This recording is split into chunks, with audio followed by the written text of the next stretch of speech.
the best investment you can make with $100. Let's be technical about this. What amount connotes your freedom? Do you have it? For instance, let's pretend mine's $1 million for simplicity of the math. What is the percentage points to produce that outcome? 100,000. So 100,000 percentage on top my $100 gives me my desired results. Now let's sit and analyze as professionals. Is there any business that can produce that astronomical figure? Exactly. By this little illustration, you should understand now there are very few investments you can make to produce the desired outcome. Then you have to sit. What do you do in this case? I'm not here to discourage you. Buying courses and mentorship programs and all of those things, you're just enriching the other person. If 10,000 people patronize $100 product, it becomes profitable enough to live a certain lifestyle that attracts more people. So all you're doing is facilitating scams. All you're doing is empowering the creator to attract more customers, more victims rather. So the best investment you can make with $100 is in yourself. In yourself. At the infancy of your career, you should be focused more on generating capital as opposed to preserving. Setting out in life, you truly do not have the mindset to produce wealth, you have little to no results, you have no understanding of investment. So all you have is your time. You exchange your time for money. Unfortunately, the downside of this route, you're never, ever going to work forever. Even I will grow old. I know it's very difficult to believe, but as handsome, stunning, charismatic, 6'4", confident, even I will grow old. What happens when you cannot work? The money stops coming. That's where investment comes into play. The ability to produce income without physically working, putting your money to work. And as we've intelligently illustrated, there is very little small capital can do in the investment world.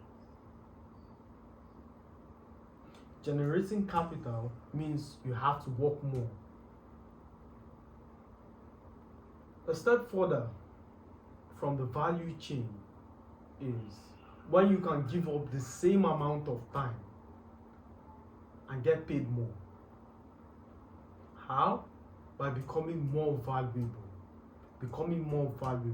So the time you would spend talking to girls, wasting time, going in, sleeping in, doing all of the things that doesn't connote to productivity, you dampen your ability to create income. That's why it's called lifetime. How a man spent his season on earth. You are defined by the things you do with your time. So every single thing you do today, Netflix, sleeping with women, talking shit, it defines you. That's why till this day, I do not spend my time engaging in fruitless conversation, because I know as little as it looks, it causes a ripple effect across my life. That's what people don't understand.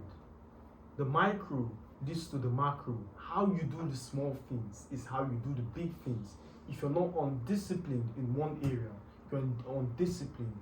Otherwise, he who is faithful in little is faithful in large. The various setbacks as a consequence of this channel can be extrapolated to big things like the various companies I now run. So for instance, the persistence, the discipline, the diligence to produce videos day after day, irregardless of the debilitating results, has steeped into various companies. Was I undisciplined in that area, It would affect my business.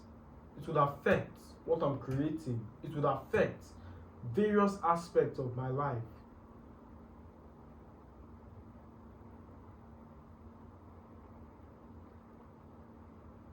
Be disciplined.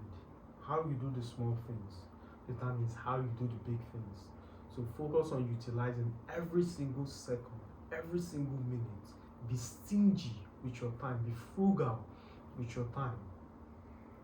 Very frugal. So that's the best investment you can make with $100, the one you make in yourself. Trying to become more valuable by utilizing your free time to imbibe more value in whatever system you create. For instance, like the video that is linked at the end of this one, I say there, if you're a salesman, you can adopt more empathy. You can see individuals as people as opposed to a commission check. To an intelligent man, which you are, you just want to sell the product. You bring him in, this is the specification of this car, do this, this is what it's worth. Let's negotiate. And someone like me who values his time very, very perfectly, I will listen and I will go based off that script. Unfortunately, the psyche of the average individual isn't like that. They want to tell you stories of how the previous one broke down and their wife did this. I've told you about energy. I've spoken extensively about energy. If you're not interested in whatever this person is communicating, it would show. No matter how you give him the awkward laughter, he would be aware. And nothing do humans hate more than feeling cheated or being scammed. Nothing. And once he discerns that pungent character, he fucking leaves. This is the reason, as a salesman, if you've ever wondered why someone went somewhere else to buy the same product, perhaps at an even higher rate, this is it. Adopt empathy. See people as opposed to a commission check. Listen to their stories. Take notes. Make references to what they said. Know their names. Call them by names. If you study history, Theodore Roosevelt knew the names of every single person who worked for him. And he called them by names. Called them by their name. In fact, that's everybody's favorite word, their name. Nowadays, we live in a very stupid age where you are seen as masculine to not recall the name of someone you learned from. There's a guy on the internet, he said X, I forget his name. To you, that somehow aggrandizes your status. Fucking stupid, sir. Yet, the opposite was touted to have garnered more supporters.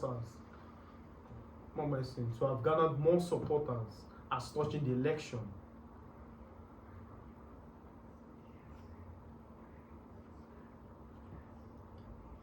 You see how it works. You're a tech person, perhaps adopting a better way to communicate is something that is adjacent to the current skill you offer. We've all been in that situation. Well, you, by we, not me. Yeah, you said something that was ignored. Someone else said it, and it was accepted, and you're like, I said that. So for as long as you lack the ability to communicate and portray your ideas succinctly, you will be raw of your ideas, of opportunities, of promotion. And I've told you previously that how you live your life affects every single person within your circumference. So better communication leads to an increase in paycheck, which then leads to an improved quality of living, not just for yourself, but for every single person within your radius. Your mother gets better healthcare, your siblings goes to better schools, your children are in a better environment that fosters growth. From just one skill. For the sake of time, we'll end it here. And as always, my friends, pleasure speaking to you. I'll see you in the next one.